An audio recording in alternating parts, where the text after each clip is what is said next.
Entonces vamos a hablar del manejo anestésico en procedimientos endoscópicos avanzados, sobre todo hablando de la CPRE, colangiopancreatografía retrógrada, y del SpyGlass. Empezamos con este caso clínico.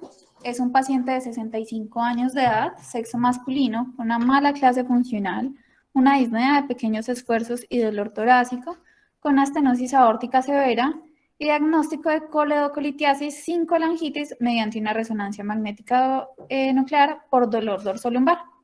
Un hallazgo incidental ante ese dolor. Los paraclínicos biliares y hepáticos están normales y la programan para una colangiopancreatografía retrógrada. Como anestesiólogos, si les llega a este paciente, ¿ustedes lo pasarían para darle sedación para la CEPRE? Entonces tenemos que la colangiopancreatografía retrógrada endoscópica o CEPRE es un procedimiento endoscópico gastrointestinal avanzado que comúnmente es realizado para tratar diversas afecciones del sistema ductal pancreático o biliar. Estos trastornos incluyen, pero pues no se limitan a estos, a una enfermedad biliar calculosa, a una estenosis biliar benigna o maligna o secuelas de pancreatitis. El grado de complejidad de la CEPRE puede variar considerablemente y una mayor complejidad puede conducir pues, a tiempos prolongados y menor éxito técnico y eventos adversos. En intervenciones endoscópicas complejas, laboriosas y dolorosas como lo es la CEPRE, se administra sedación o anestesia general para disminuir la incomodidad del paciente y disminuir los riesgos como la no cooperación de este durante el procedimiento. Es importante tener en cuenta que la CEPRE temprana reduce la mortalidad a los 30 días en pacientes con colangitis aguda y un retraso de esta, más de 48 horas, aumenta desproporcionadamente la estancia hospitalaria y los resultados adversos de los pacientes. Tenemos esto, y es que la Sociedad Estadounidense de Endoscopia Gastrointestinal sugiere que la sedación administrada por un proveedor de anestesia es muy ventajosa para procedimientos como la CEPRE. Y en el Policy Brief son las recomendaciones sobre la administración de sedación fuera de quirófano en Colombia. Nos hablan sobre quién debe administrar la sedación. Entonces, la sedación en los pacientes se debe administrar por una persona que no sea la misma persona que realice pues, el procedimiento endoscópico o el procedimiento que necesitan realizar. Para que este procedimiento sea tan seguro como debe ser, entonces debe contar como tal con una evaluación previa del paciente, una consulta preanestésica que identifique como los antecedentes y el estado de la vía aérea, unas recomendaciones claras de ayuno, una monitorización adecuada e intervenciones tempranas cuando se identifiquen pues, eventos adversos. ¿Qué incluye esta evaluación preprocedimiento? Entonces, una historia clínica, un interrogatorio sobre el ayuno, el uso o no de anticoagulantes y tiempo de suspensión de estos si requirió, examen físico, una identificación de factores de riesgo para eventos adversos relacionados con la sedación, hacer firmar el consentimiento informado y realizar lista de chequeo. Entonces tenemos que estos factores de riesgo para identificar pues, los posibles eventos adversos relacionados con la sedación, entonces incluyen el stop bank de al menos 3 puntos que nos da indicios pues, de una apnea obstructiva del sueño, ascitis, un índice de masa corporal de 35 o más, enfermedad pulmonar crónica, ASA 3 o más y un Mallampati 4. Con el aumento como tal de los procedimientos de endoscopia, un informe de investigación nacional confidencial de resultados del paciente y muerte en 2004 registraron alrededor de 3.600 muertes en Estados Unidos y determinaron que estas ocurrieron durante los 30 días posteriores a 128.600 endoscopias. Y varias especialidades que realizaban como tal estas sedaciones exigieron mejoras debido a la morbimortalidad de estos pacientes asociados como tal a la sobresedación en ese momento con midazolam. Y en consecuencia se formularon pues recomendaciones de monitorización continua. Sobre todo, pues, aparte del pulsioxímetro, el uso de la capnografía, ya que sabemos que la oximetría de pulso es un detector relativamente tardío de una obstrucción o compromiso de la vía aérea. En particular, pues cuando se administra oxígeno suplementario. y los dispositivos mínimos, entonces, pues para poder dar sedación, fuera de quirófano, una fuente de oxígeno, un sistema de aspiración, un equipo de reanimación con manejo de vía aérea básico avanzado, un desfibrilador, medicamentos de emergencia y tener una medicación, hacer una comunicación asertiva en la sala donde se esté dando la sedación. El capnógrafo, como ya lo comenté, según las guías de los resultados de muerte del 2004. Entonces, existen numerosas variables específicas que nos hace que la CEPRE en realidad sea un procedimiento que no tiene comparación con otros procedimientos endoscópicos, dado porque tienen variables que juegan como tal en la planificación de nuestro actuar anestésico. Entre ellos es que es un procedimiento complejo que a menudo se puede realizar en pacientes con altas tasas de comorbilidades que incluyen obesidad, pues la apnea obstructiva del sueño, las neoplasias biliopancreáticas y muchas veces en algunos sitios se realizan en posición prona o semiprona. Claro que pues también se puede realizar en decúbito supino o decúbito lateral dependiendo de la experticia del gastroenterólogo, lo que da pues como resultado para nosotros unas consideraciones relacionadas con la anestesia y el manejo de la vía aérea de estos pacientes. La posición en decúbito prono durante la CEPRE es ventajosa, ya que la calidad de la imagen de la fluoroscopia mejora y la estabilidad de la posición del duodenoscopio.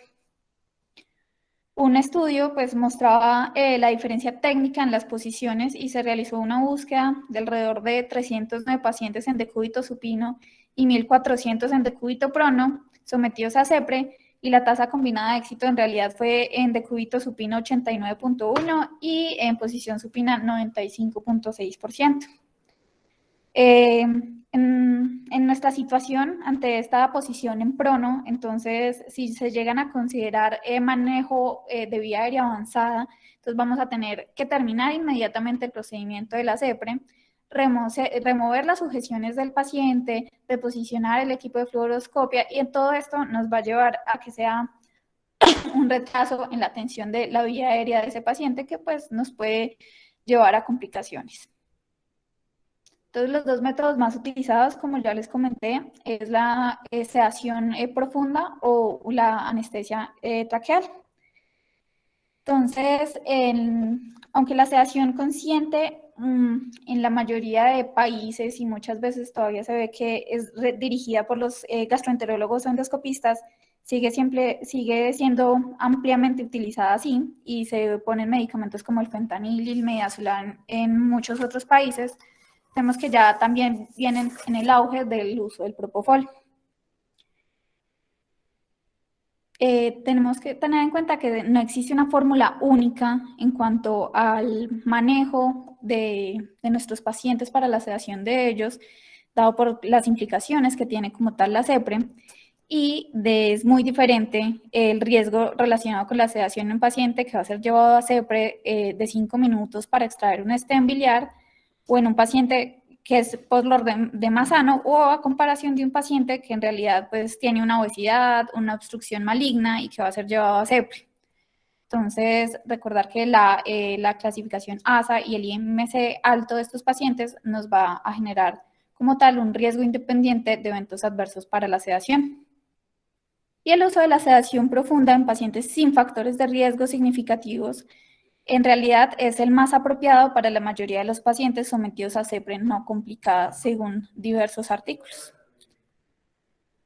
Un estudio de 528 pacientes sometidos a CEPRE con anestesia general o sedación encontró que los eventos adversos relacionados con la sedación fueron del 21% de los pacientes con sedación profunda, y hubo con una mayor incidencia de hipoxia en estos pacientes, y en pacientes que fueron llevados a anestesia general tuvieron más eventos cardiovasculares, como la hipotensión y como arritmias.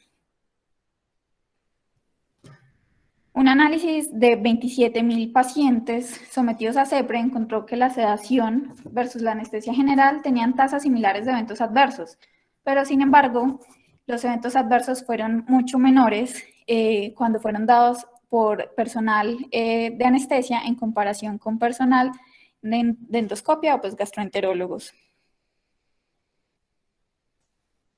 La interrupción del procedimiento y la conversión a anestesia general fue del 10.1% de los casos de sedación, más comúnmente por inestabilidad como tal respiratoria, y el éxito del procedimiento no se vio afectado por el método de la anestesia. Hay una preocupación clara por los servicios de gastroenterología, donde se piensa que la anestesia general va a tener una caída en la eficiencia de la unidad de endoscopia, y donde pues estas unidades como norma son de alto rendimiento y una rápida rotación de la habitación. Entonces, por consideración de nosotros, tenemos que tener que son procedimientos que en el 88% de los casos duran menos de 30 minutos, y en más de la mitad de los casos duran alrededor de 15 minutos. Entonces, es difícil justificar el uso de intubación endotraqueal para todos los pacientes sometidos a CEPRE cuando el tiempo en realidad es menos de 15 minutos en la mayoría de los pacientes. Bueno, como mencioné, no es una fórmula única para la sedación. La más utilizada es el propofol por su perfil de seguridad. Las ventajas del propofol incluyen pues su rápido equilibrio en el lugar de efecto y su corto tiempo medio de eliminación, incluso pues después de la infusión prolongada. Por tanto, la profundidad y la sedación se pueden ajustar rápidamente, pero también se tienen otras opciones, aunque la ketamina como tal, como inductor, solo en realidad nos aumenta las secreciones y no es tan recomendado, pero sí como coadyuvante para el manejo analgésico. Y también se está utilizando la dexmedetomidina y el midazolam asociado.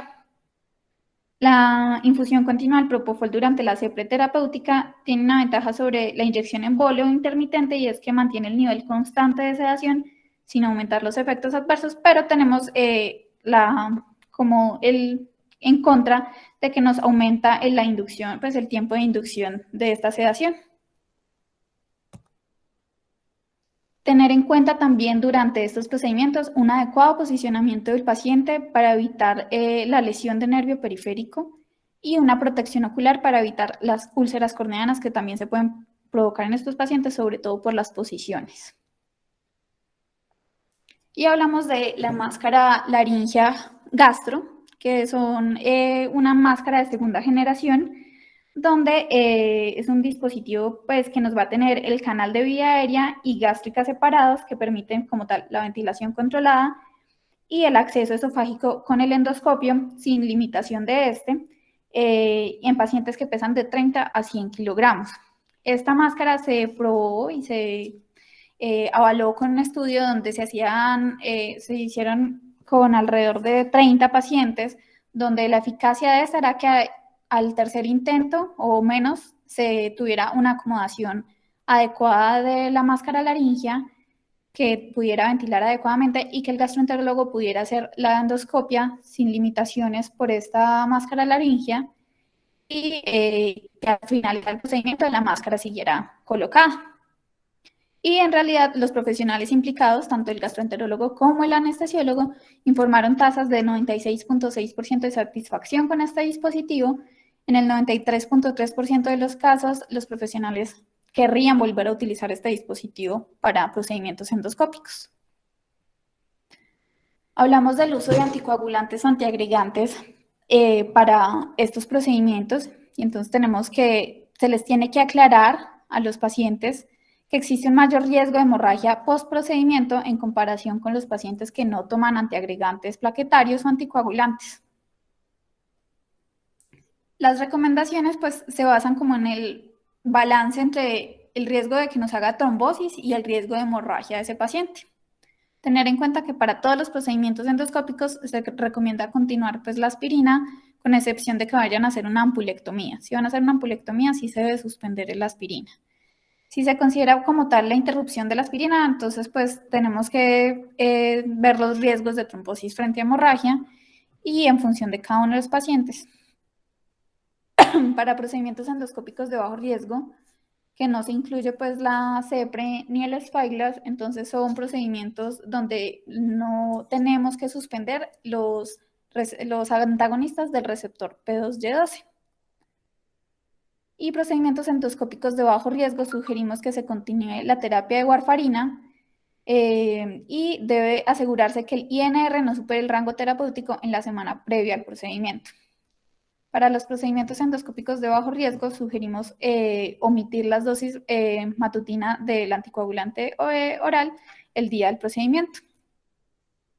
En procedimientos endoscópicos de alto riesgo, que incluye la CEPRE, entre otras como las polipectomías, la resección submucosa, la endosonografía con punción, las dilataciones de estructuras o terapia de varices, en estos procedimientos entonces se debe suspender 7 días antes el antagonista del receptor P2Y12 y obviamente continuar la aspirina, como ya les comenté. Restablecer el uso de del clopidogrel o el ticagrelor 1 o 2 días después del procedimiento. Para procedimientos endoscópicos, entonces, como la CEPRE, vamos a suspender la warfarina 5 días antes del procedimiento en pacientes de alto riesgo y verificar el INR antes de este procedimiento debe estar menor de 1.5. Tener en cuenta que esta se va a...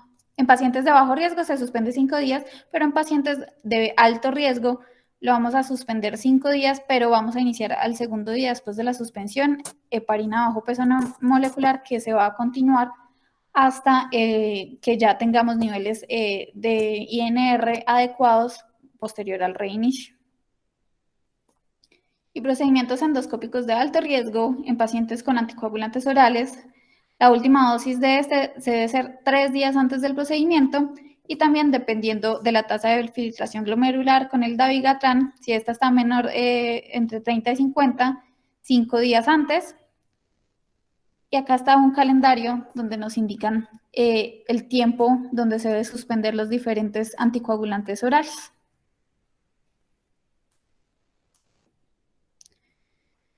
Los esquemas que les estaba comentando de los pacientes, procedimientos de bajo riesgo y alto riesgo, y dependiendo de la condición de los pacientes, y de la warfarina y de los anticoagulantes orales. La hemorragia post-CEPRE se observa con mayor frecuencia después de la esfinterotomía biliar endoscópica y se asocia pues a ciertos criterios que puede tener el paciente, como una ingesta pues, de anticoagulantes, un recuento de plaquetas menor de 50.000, presencia de cirrosis, diálisis para enfermedad renal en etapa terminal, hemorragia intraprocedimiento y la baja experiencia del endoscopista. La pancreatitis es una complicación conocida vista en aproximadamente el 4 al 10% de los pacientes sometidos a CEPRE, con aproximadamente el 10% de estos pacientes en desarrollo de pancreatitis grave asociada a la morbimortalidad de los pacientes. En nuestra región, un estudio realizado por el doctor Del Castillo y el doctor Lázaro Arango nos muestran que la CEPRE se presenta en su unidad de gran volumen alrededor del 2% de los pacientes, entonces francamente menor a la reportada por otros centros. La administración rectal de antiinflamatorios no esteroideos, como el diclofenaco, disminuye la incidencia de pancreatitis post-CEPRE cuando se administra 30 a 60 minutos antes de la CEPRE, pero también se ha evidenciado que la dosis intravenosa del diclofenaco es eficaz para la prevención de esta. Y vamos a tener este caso clínico. Y es un masculino de 58 años de edad con un antecedente de colecistectomía hace 20 años, con una fibrilación auricular y un accidente cerebrovascular previo, sin secuelas. El manejo con dabigatran, consulta con dolor abdominal localizado en hipocondrio derecho, asociado a ictericia, con fiebre, tiene una colangitis, se inicia manejo antibiótico, se hospitaliza y se programa para endosonografía y CEPRE. Los antecedentes personales de este paciente son una fibrilación auricular, una ACV hace 2 años sin secuelas, una pancreatitis post-CEPRE hace varios meses resuelta, insomnio, una coledocolitiasis recidivante con 2 CEPRES previas, colecistectomía hace 20 años, una vasectomía, unos antecedentes familiares negativos y tiene un peso de 82 con un IMC de 26.78. Quisiera saber cuál sería el manejo anestésico que le darían a este paciente para ser llevado a la CEPRE. Gastroenterología realiza una ultrasonografía endoscópica radial biliopancreática que indica un estado post-colecistectomía de una coledocolitiasis gigante con desproporción del cálculo respecto a la vía biliar distal, una vía biliar intra y extrahepática dilatadas y un estudio positivo para coledocolitiasis.